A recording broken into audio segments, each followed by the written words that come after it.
Hello everyone, welcome to my channel. आज हम topic पढ़ेंगे क्लास 9 का पार्ट 3 चैप्टर नंबर 1 का। आइए स्टार्ट करते हैं। फ्रांस के राजतंत्र और अमूल्य और गणतंत्र की स्थापना। ठीक है, तो सबसे पहले तो नेशनल असेंबली का गठन के बाद फ्रांस की स्थिति आने वाले वर्षों में तनावपूर्वक बनी रही। ठीक है, तनाव रहने लगा वहाँ पे। फ्रांस में घटी होने वाली घटनाओं से पड़ोसी देश भी चिंतित रहे। जैसे कि वहाँ फ्रांस में जो भी घटनाएं बीत रही थी, हो रही थी, तो उसकी वजह से जो पड़ोसी देश थे वो भी चिंतित में थे।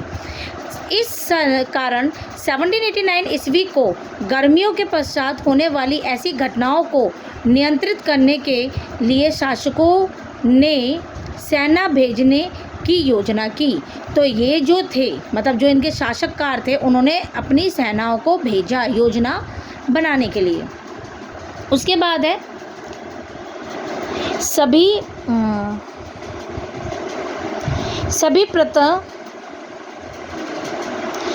प्रांतों से हजारों की संख्या की सैन्य सेवा देने के लिए जमा होने लगे।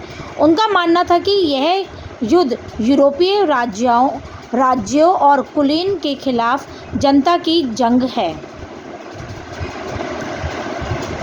जनता ने देशभक्ति के गीत के साथ युद्ध के लिए प्रस्थान किया। कवि रॉजेट दी लाइल द्वारा रचित मार्सिले को लोगों ने पेरिस कूच करते हुए गाया, और मार्सिले बाद में फ्रांस का राष्ट्रीय गाना बना।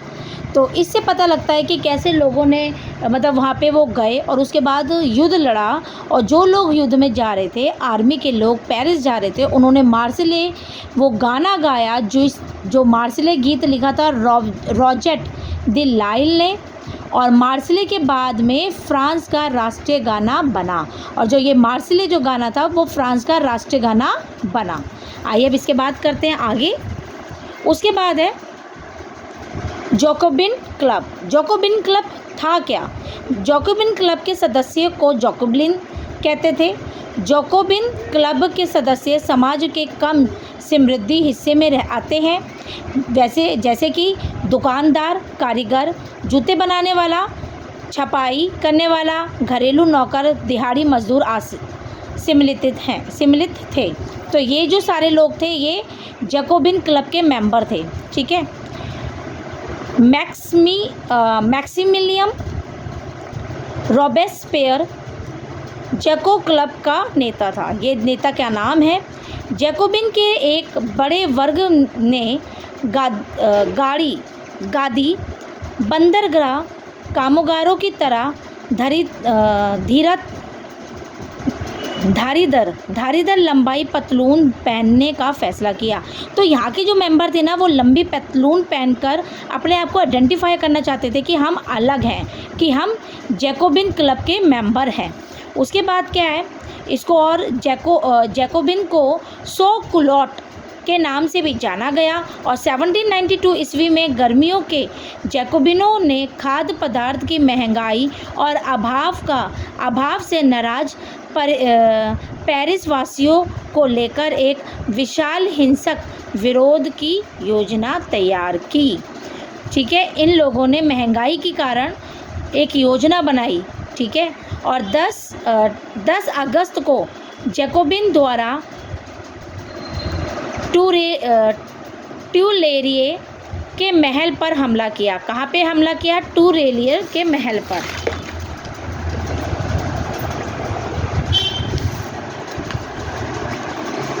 हमला किया, और उसके बाद क्या हुआ? जब उन्होंने हमला किया, राजा के अंगरक्षक को मारकर और राजा को कई घंटों तक के लिए बंधक बना लिया गया। 21 वर्ष के अधिक उम्र वाले लोग को मत देना का अधिकार दिया गया, और नई निर्वाचित असेंबली को कन्वेक्शन का नाम दिया गया। और 21 सितंबर 1792 को राजतंत्र के पूर्व अंत की घोषणा की गई और फ्रांस को एक गणतंत्र राज्य घोषित किया गया। लुई 16 ने न्यायालय द्वारा देशद्रोह के आरोप में मृत्युदंड दिया गया, और 21 21 जनवरी 1793 में उस सार्वजनिक रूप में प्लेस डी ऑल कनकॉर्ड में फांसी दी गई और उसके कुछ पश्चात दिन रानी मैरी एंटोको को भी फ्रांस की फांसी की सज़ा दी गई। फ्रांस में 1793-94 ईस्वी के काल के अंत का युग कहा जाता है, जिसके नेतृत्व रेबोस्पियर द्वारा किया गया। रेबोस सरकार ने कानून बनाकर मजदूरों और कीमतों की अधिकतम सीमा तय कर दी और रिबेस्पियर ने अपनी नीतियों को इतनी कठोरता से लागू किया कि उनके समर्थक भी उनके खिलाफ हो गए। तो कहने का मतलब है जैसे जैसे ये रिबोकस चेंज करते गए और चेंजेस की वजह से कि जो उनके मेंबर भी थे ना वो भी उनके खिलाफ आने शुरू हो गए और जुलाई 1794 में उसे दोषी ठहराकर गिरफ्तार करा दिया गया और गिरफ्तार कराने के अगले दिन ही उसे गिलोटिन पर चढ़ा दिया गया, मतलब कि उसे फांसी दे दी और मार दिया गया। किसे दिया? रिबोस्पियर को। ठीक है। उसके बाद है डायरेक्टरी का शासन तथा नेपोलियन का उदय। तो इसके बाद क्या हुआ? डायरेक्टरी आ गई कि एक नए संविधान का नियम निर्माण किया गया और जिसके संपत्तिहीन वर्ग को मत देने से वंचित किया गया। कहने का मतलब है लोगों को वंचित कर दिया मत देने के लिए। उसके बाद है इस संविधान में 2 चुनी गई विधान परिषदों प्रभाव था। सबसे पहले तो था 5 सदस्यीय कार्यपालिका को नियुक्त करती थी, जिससे डायरेक्टरी कहा जाता था और यह कार्यपालिका को नियुक्त करने का उद्देश्य एक व्यक्ति के केंद्र वाली कार्यपालिका से बचना था।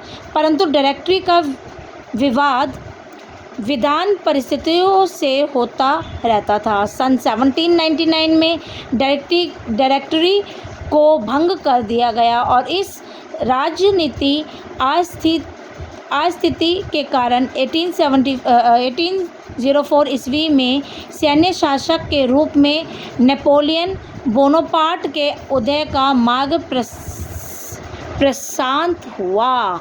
तो कहने का मतलब है कि भाई डायरेक्टरी भी धीरे धीरे अपने आप को चेंज करती रही, लोगों को चेंज करती रही, तो लोग भी उसके खिलाफ होने लग गए और फिर उसके बाद वहाँ से वो भी ख़त्म हो गए और उसके बाद आ गया नेपोलियन। ठीक है। उसके बाद क्या है कि क्या महिलाओं ने भी क्रांति में भाग लिया था? हाँ जी, ज़रूर लिया था। ज़्यादा तो नहीं लिया था पर कम लिया था। अब वो किस तरीके से लिया था वो हम जानते हैं कि क्रांति में पहले ही फ्रांसीसी समाज में महिलाओं ने कई महत्वपूर्ण योग दिए गए हैं। वह राजनीतिक और सामाजिक गतिविधियों में संलग्न नहीं थी। कहने का मतलब राजनीतिक और सामाजिक में तो वो बिल्कुल भी नहीं थी, परंतु क्रांतिकारी समाज द्वारा उनके जीवन स्तर को उठाने हेतु कई कठोर कदम उठाए गए थे। तीसरे स्टेट की ज़्यादातर महिलाएं जीविका निर्णय के लिए कार्य करती थीं और वह कपड़े की बुनाई, सिलाई, बुनाई, कटाई, छनाई, धुलाई और बाज़ारों में फल सब्जी बेचती थीं और संपन्न घरों में घरेलू कार्य भी करती थीं। ये महिलाओं ने अपना योगदान दिया था। सिर्फ कुलीन वर्ग की और तीसरे स्टेट की महिलाओं को ही कॉन्वेंट में शिक्षा ग्रहण करने का अवसर प्राप्त होता था। इसके पश्चात अन्य विवाह कर दिया जाता था और उसके बाद उनका विवाह कर दिया जाता था जब वो वहाँ से नॉलेज ले लेती थी, पढ़ाई कर लेती थी। और फ्रांस के विभिन्न नगरों में महिलाओं द्वारा लगभग 60 क्लब अस्तित्व में थे। कहने का मतलब महिलाओं के जो टोटल क्लब थे वो 60 थे और उसमें सबसे जो फेमस क्लब था वो था द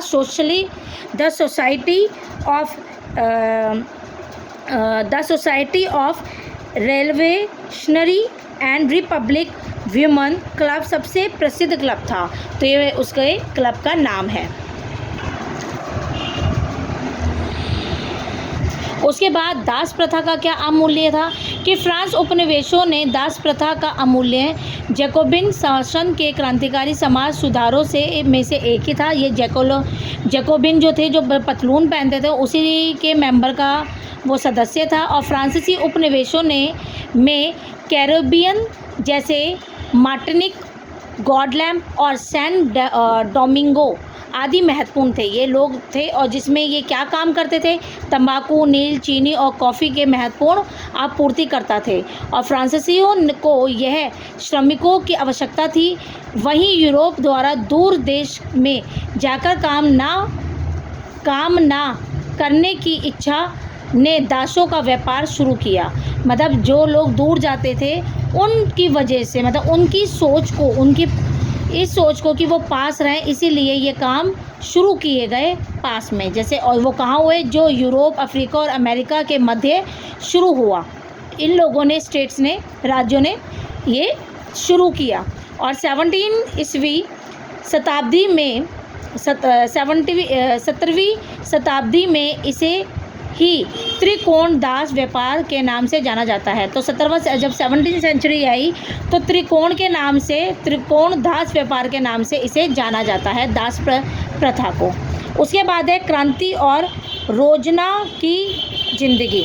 अब क्रांति के बाद क्या हुआ कि 1789 ईस्वी की क्रांति के बाद फ्रांस में पुरुषों, महिलाओं तथा बच्चों के जीवन के कई ऐसे बदलावों को पाया गया कि भैया उनके भी जीवन में बदलाव आने शुरू हुए। और क्रांतिकारी सरकारों ने कोई कानून बनाकर स्वतंत्रता और समानता के आदेशों को रोजाना की जिंदगी में उतारने का प्रयास किया। और इन्होंने ही समाज की ज़िंदगी में उतारने का प्रयास किया। और बस्तिल के विध्वंस के बाद 1789 ईस्वी की गर्मियों में जो सबसे महत्वपूर्ण कानून अस्तित्व में आया वह था सेंसरशिप का संपत्ति। ठीक है, तो सबसे पहले जो आया था गर्मियों में महत्वपूर्ण कानून वो था सेंसरशिप। उसके बाद है कि प्राचीन राजतंत्र के अंतर्गत तमाम लिखित सामग्री तथा सांस्कृतिक गतिविधियों, अखबार, किताब, नाटक के रोजगार राजा के सेंसर अधिकारी द्वारा पास किए जाने के पश्चात ही प्रशासित या मंचित किया जा सकता था। कहने का मतलब है कि पहले अखबार में, किताब में, नाटक में सब कुछ लिखने के बाद पहले राजा को, वहाँ के जो स्वतंत्रता के जो मेंबर थे वो ही इस चीज़ को प्रूव करते थे कि ये लिखने लायक है या नहीं, लोगों के द्वारा पहुंचाने लायक है या नहीं।